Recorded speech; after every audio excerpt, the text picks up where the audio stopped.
변상욱의 기자수첩 넘어가죠. 어서 오십시오. 변상욱 대 기자. 안녕하십니까.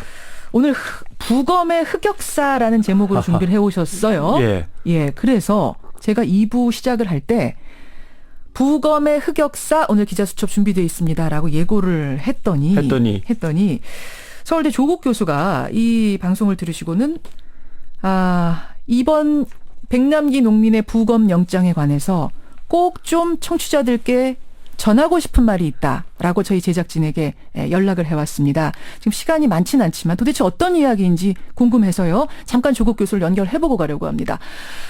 조국 교수님 안녕하세요.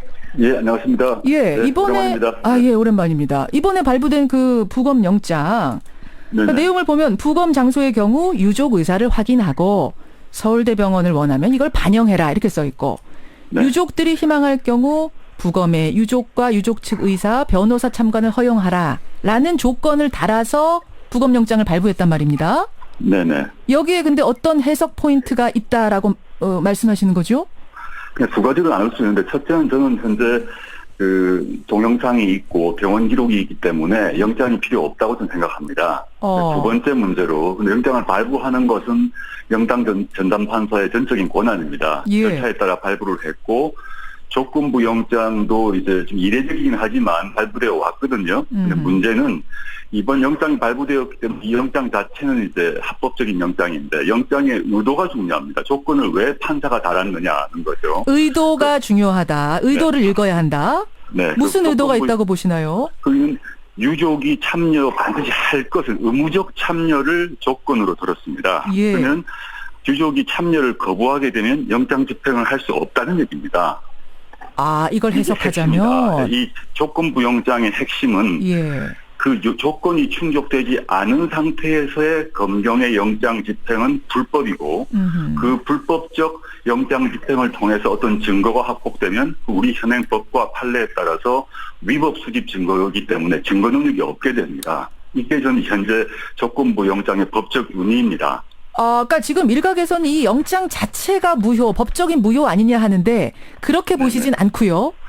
네, 그런 주장이 가능하겠습니다만은 현행법상 전 영장 발부가 옳았냐 그러냐의 문제, 전 영장 발부가 될 필요가 없다고 봅니다. 그렇지만 영장이 현재 발부된 영장은 법률적으로는 하자가 없습니다. 오히려 현 시점에서 조건부 영장 그 자체가 무효라거나 그걸 다툴 방법도 없고 현행법상으로는 합법입니다. 그렇지만 문제는 그 조건을 실현하지 못한 상태에서의 영장 집행은 바로 무효고 바로 위법입니다. 그렇군요. 그 말씀은 그럼 법원에서 그걸 모를 리가 없잖아요. 법을 다루는 분들이. 네네. 결국 이런 조건부 영장이라는 거를 발부할 때는 하지 말란 소리다. 결국은 이렇게 해석이 된다는 말씀이세요. 저는 그 조건을 강하게 강조하게 되면 하지 말란 얘기가 되고요. 법원에서는 검경의 일종의 눈치를 봤다고 생각이 드는데요. 검경과 유족 양측의 눈치를 좀 보면서 이 절충수를 던진 겁니다. 저는 그 점에 있어서는 좀 안타깝다 생각을 하는데요.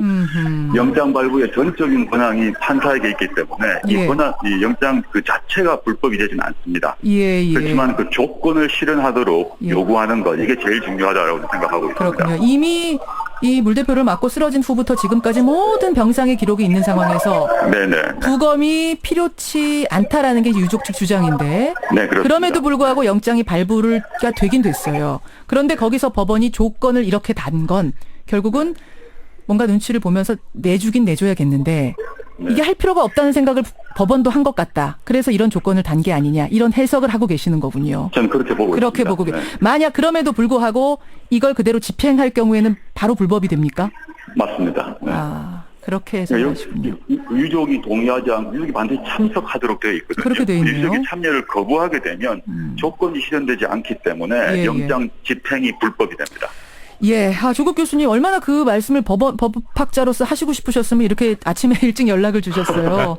지금 상황이 인터뷰하기 굉장히 여의치 않은 좀 그런 장소임에도 불구하고 이렇게 연락 주셔서 감사드리고요. 법학자로서 이런 해석 저희 참고하겠습니다. 고맙습니다. 네, 감사합니다. 서울대 조국 교수를 급히 좀 연결을 해봤습니다. 변상욱 대 기자. 조국 교수의 해석은 저 영장에 담긴 법적인 해석이고요. 이걸 사건적으로 정치적으로 해석하면 법원도 다 아는 게 있는 거예요. 왜냐하면 부검 장소를 왜 못을 딱 박아서 어디로 하라고 그 유가족들이 원하는 곳에서 하라 그렇게 하냐면은 1987년 박종철 고문치사 사건 때 예. 경찰은 죽어도 경찰병원에서 부검을 해야 된다 그러고 예, 시민단체와 학생들은 무슨 소리냐 경찰이 죽였는데 지금 그리고 경찰이 거짓말을 하고 있는데 탁 치니까 하고 죽었다고 경찰이 거짓말을 하고 있는데 예. 경찰병원에서 부검을 한다는 의미가 도대체 뭐냐라고 끝까지 목숨을 걸고 지켜서 한양대 법원에서 그렇죠. 병원에서 부검을 했고 결과가 자세하게 나왔던 거죠. 그래서 장소가 중요한 장소는 거군요. 그래서 중요한 거고 두 번째 유족 참여 문제는 예. 삼성전자 양산 분회장 염호석 사건이 있어요. 예. 이때는 동료들이 아버지와 어머니 그분의 아버지와 어머니한테 허락을 구하고 노조에서 시신으로 같이 동료들이 노조장을 치르겠습니다라고 허락을 받고 예. 시신을 인도를 받아서 병원에서 모시고 있는데 시간을 질질 끌면서 경찰이 방해를 하다가 갑자기 뭐 쓱싹싹 하더니 아버지가 마음이 바뀌었어요. 예, 아버지가 마음이 바뀌어서 노조원들은 다 떠나라. 예. 가족들끼리 가족장을 치르겠다라고 했는데 어머니는 그걸 또 모르시고 계셨어요. 그러니까 누군가에게 설득을 당한 거죠. 그러네요. 예. 그런 과정에서 반드시 어머니 아버지가 유족으로서 이 부검에 참여할 수 있도록 하는 이것들도 참관 조항이 예. 또 그래서 중요하고. 대한민국의 이 부검의 흑역사를 법원이 대충 꿰뚫고 있으니까 이런 점에서는 이렇게 조건을 달고 일단 우리 손에서 빨리 털어버리자. 그래서 이런 희한한 조건부 영장이란 게 나온 거다라고 사회적으로는 지금 해석을 하셨고 의미적으로는 예. 조국 교수는 역시 법적으로 봤을 때도 이 영장 발부장 자체가 불법은 아니다. 예, 판사의 조건은 원한이니까. 다 갖추고 있다 하지만 결국 해석해보면 이거 하지 말란 소리다. 이럼에도 불구하고 하게 될 경우에는 이거는 그때부터는 법적으로 문제가 생긴다라는 그렇겠죠. 이런 예. 해석을 급하게 연락을 주셔서 잠깐 연결을 해봤습니다. 오늘 우리가 이제 흑역사라고 해서 부검의 역사를 좀 다뤄보려고 했는데 어떤 것들이 있죠? 뭐 가장 쉽게는 1975년 8월 유신 독재 정권을 비판하고 있던 장준하 선생이 경기도 포천 산속에서 예. 의문의 시신으로 발견되죠. 박정희 유신 정권은 이때 그걸 뭐하러 부검을 해? 부검 필요 없어. 이렇게 됐어요. 맞아요. 의문의 추락사라고 하면서도. 예. 왜냐하면 멀리서 누가 봤는데 미끄러져 떨어지는 것 같더래. 라고 하면서 부검 없이 바로 그냥 매형을 시켰습니다. 그렇죠. 나중에 20년이 지나서 6월 정밀 감식 결과에 의해서 머리에 깨진 곳이 있고 목이나 어깨는 전혀 다친 곳이 없고 절벽에서 떨어졌는데 예. 어떻게 머리만 딱 깨지고 죽냐라고 하는 바람에 이거는 틀림없이 죽인 다음에 떨어뜨린 것이다라는 쪽으로 이제 결론이 거의 내려졌던 그렇죠. 거죠. 예. 그런 사건도 있었고 1975년 곧 한 넉 달 전 4월 사건에는 대법원에서 인혁당 사건이 있었습니다. 판결이. 예. 피고인 36명의 형이 원심대로 확정이 됐어요. 그렇죠. 그러니까 사형 판결을 받은 사람이 8명입니다. 대법원 판결이 오늘 떨어졌는데 오늘 점심때쯤 그 다음 날인 내일 전부 다 사형이 집행됐어요. 그렇죠. 예, 하루 만에. 8명이. 예. 유족들은 사형이 확정됐기 때문에 위로하려고 찾아왔는데 벌써 죽었다는 거예요. 사형이 집행돼서. 이렇게 될 줄은 유족들도 몰랐던 유족들은 거예요. 그냥 까무러치고 그런 사람들도 그냥 있었고요. 만나러 갔는데 이미 사형. 서울 살던 일부 유족은 시신을 인도받았는데 나머지는 인도받지 못하고 다 경찰이 뺏어갔습니다. 시신 맞아요? 예. 그래서 빨리 화장을 해야 된다는 거죠. 예. 근데 신부님들이 마지막 남은 시신은 지키겠다고 병원에서 지키다가 병원도 경찰이 급습할 것 같다고 해서 성당으로 옮기려던 찰나에 경찰이 크레인을 동원해서 건물 벽을 부수면서 들어와서 시신을 가져갔죠.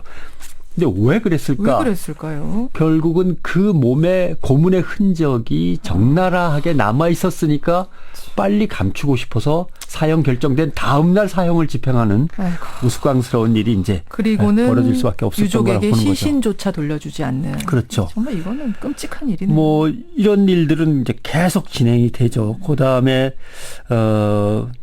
노동계에서도 벌어집니다. 예를 들면 한진중공업의 전신인 대한조선공사 박창수 사건 같은 경우는 안기부요원을 따라갔다가 의문의 변사체로 발견이 됐는데 예. 그걸 가지고 유가족과 사회단체 학생들은 병원을 지키면서 제대로 부검을 해보자고 하는데 갑자기 경찰은 백골단 정경 22개 중대를 투입해서 최루탄을 퍼붓고 영안실 벽을 해모로 부수고 들어와서 고인의 주검을 빼앗아갔죠. 그런 일도 있고. 그래서 경찰이 강제로 부검을 실시하고 자기네끼리 결론을 내리고 이제 끝내버리고 이런 거죠.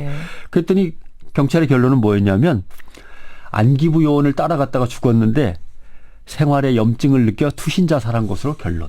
이렇게 된 거란 말이죠. 결국은 이게 부검의 흑역사니까 지금 부검 갖고 논란이 이렇게 벌어지는데 결국은 보면 의문의 죽음을 하면 경찰은 부검하지 말자는 쪽으로 갑니다. 아니면 자기네 병원에서나 자기네끼리만 부검을 하려고 하는 쪽으로 가고 너무나도 확실한 증거가 있으면 또 입장이 쓱 바뀌어서 철저히 부검하자고 한 다음에 그 뭔가 경찰이 그래도 너무 심하진 않았다라고 하는 쪽을 보여주는 근거들을 이제 내세우는 거죠. 대표적인 사건이 이제 경찰의 방패에 떠밀려서 넘어져서 다쳤냐, 경찰이 방패로 찍었냐.